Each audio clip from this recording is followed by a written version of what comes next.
Hey guys, welcome back to my channel. Today I would like to talk about nonverbal communication with you. In particular about the concept of if mind then body versus if body then mind, NPL versus PPL, internal versus external power, and lastly give you my own experience with NPLs and PPLs. First, let's talk about if body then mind versus if mind then body.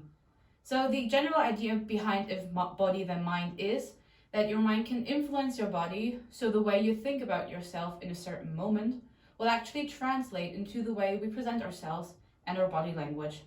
So for example, if you're feeling good and confident, you're probably standing tall immediately and looking confident, vice versa with negative thoughts, so you will probably be a bit hunched over.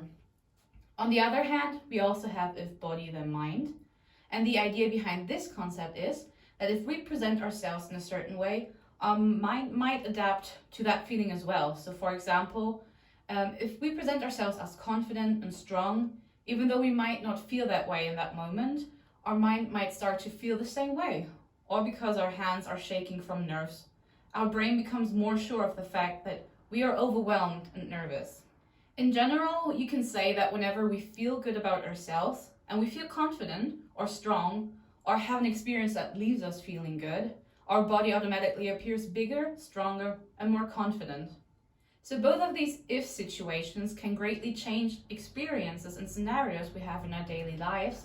So both situations can go hand in hand and create, depending on the situation, an NPL or PPL. NPL, or negative power loop, happens when we think badly about ourselves and we feel like we have no power. This in turn leads to our body presenting ourselves in a negative way, like slouching, keeping our head down, etc. So here, if mind then body happens, which in turn confirms to our mind that we feel bad and powerless, so if body then mind.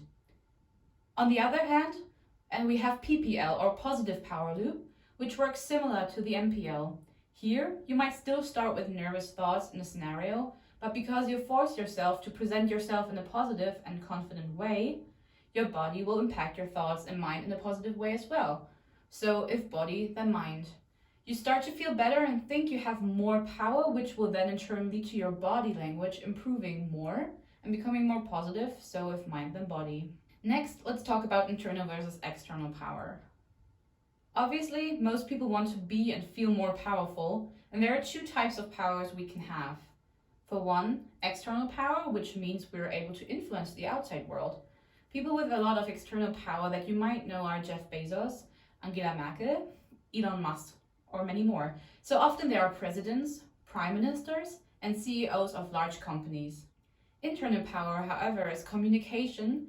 In communication is when you have the ability to feel good about yourself in whatever situation, whether you're talking to someone of a higher rank, age, or social standing. Both powers usually go hand in hand, so if we are externally powerful, we probably feel good about ourselves.